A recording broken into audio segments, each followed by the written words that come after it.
আপনারা জানেন গত 19/10/25 তারিখে পুরানো ঢাকার নূরবাক্স লেন, এটা বংশাল থানাধীন 31 নম্বর ওয়ার্ডের নূরবাক্স লেনে 15 নম্বর হোল্ডিংয়ে একটি বাড়িতে আজকের যেই নিহত ব্যক্তি বা যিনি ভিকটিম তিনি হলেন জগন্নাথ বিশ্ববিদ্যালয়ের পরিসংখ্যানের 15তম ব্যাচের যিনি ছাত্র এবং জাতীয়বাদী ছাত্রদল জগন্নাথ শাখার আহ্বায়ক কমিটির একজন সদস্য, তিনি হলেন জুবায়েদ হোসেন। তাকে নির্মমভাবে ছুরি দিয়ে তাকে হত্যা করা হয় এবং তার লাশ ওই বাড়ির সিঁড়িতে, 3য় তলার সিঁড়িতে পাওয়া যায়।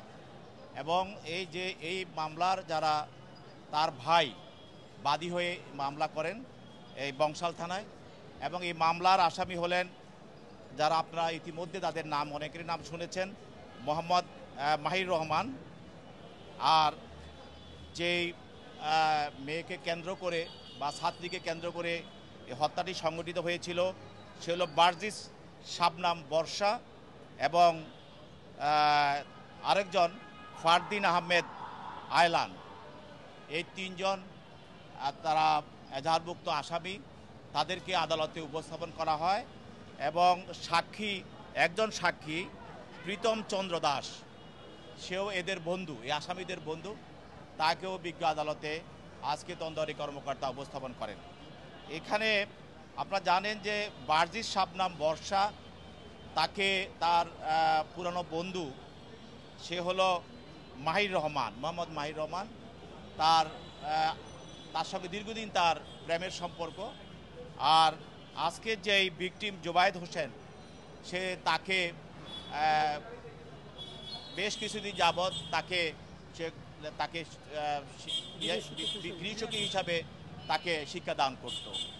এখানে মামলার যে বিষয় সেটা হলো যে এই বার্জিস বর্ষা, এই বর্ষার সঙ্গে মাহিরের দীর্ঘদিনের প্রেম ছিল।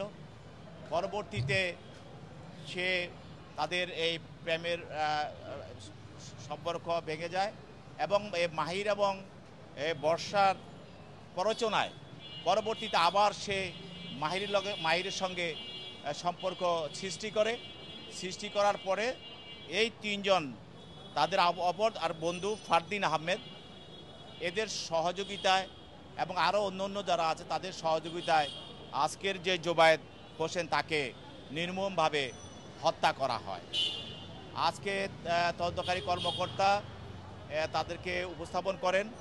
তারা 3 জন আসামি আদালতে 166 ধারা স্বীকারোক্তিমূলক জবানবন্দি প্রদান করেন এবং আরেকজন সাক্ষী, তাদের যে বন্ধু যে ঘটনার সঙ্গে সম্পৃক্ত, তাকে সে সাক্ষী হিসাবে প্রীতম চন্দ্র দাস, তাকেও আদালতে উপস্থাপন করা হয়। তিনিও এখনও 164 তার চলছে এবং তিনি জবানবন্দি দিচ্ছেন।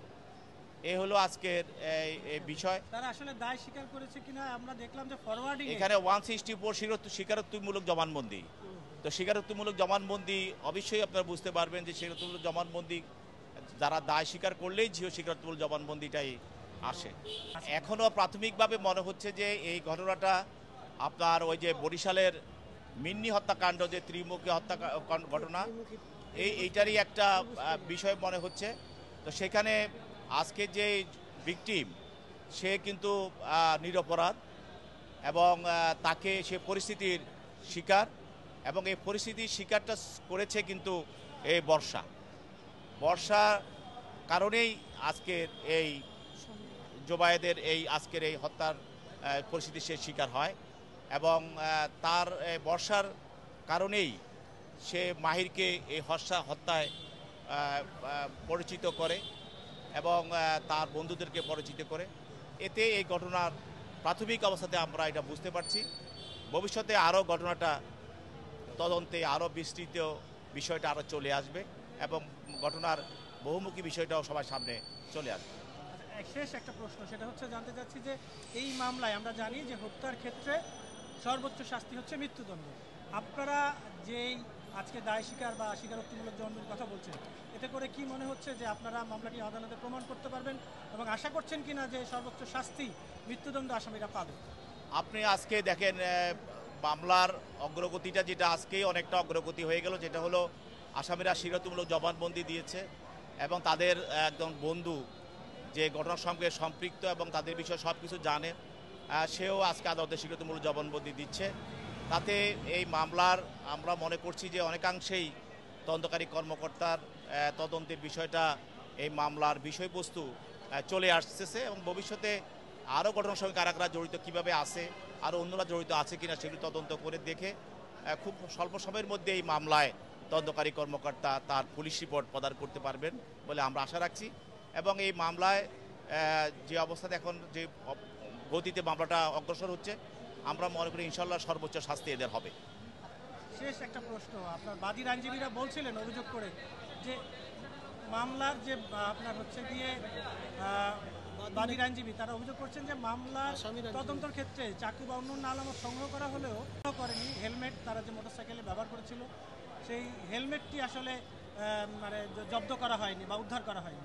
আপনি মামলাটা তদন্ত অবস্থা আছে, তদন্ত অবস্থায় প্রাথমিক অবস্থায় আছে, যেগুলি পুলিশের প্রাথমিক অবস্থা তারা পেয়েছে সেগুলি তারা জব্দ করেছে এবং বাকি তদন্ত অবস্থায় যেখানে পাবে অবশ্যই পুলিশ তদন্তকারী কর্মকর্তা সেগুলি বের করে আনবে এবং জব্দ করবে। এটা একটা সময়ের প্রয়োজন আছে। যেগুলি তারা তাৎক্ষণিকভাবে পেয়েছেন তদন্তকারী চলা সেগুলি তারা জব্দ করেছে, বাকিগুলো জব্দ করার প্রক্রিয়া আছে এবং ইনশাল্লাহ সেগুলি জব্দ হবে। আর কারো কোনো আচ্ছা, ও হ্যাঁ, একটা বলা হচ্ছে যে একজন আসামিকে বলা হচ্ছে মাইনর। আসলে এরকম কোনো রাষ্ট্রপক্ষ থেকে আপনারা পেয়েছেন কিনা, আসামি মাইনর কিনা বা আসামিকে আইনের ফাঁক গলিয়ে বাঁচিয়ে দেওয়ার চেষ্টা করা হচ্ছে কিনা? না, কোনো আসামি মাইনর নয়।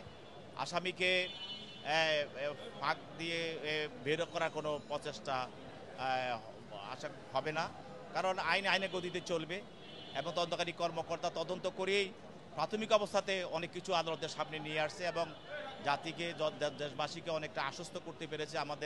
আমাদের আইন প্রয়োগকারী সংস্থা খুব অল্প সময়ের মধ্যে তারা মামলাটার একটা অবস্থান তারা বের করে নিয়ে আসছে। ভবিষ্যতে আমরা মনে করি যে আরও মামলার বিষয়বস্তু তারা খুব অল্প সময়ের মধ্যে তারা নিয়ে আসতে পারবে।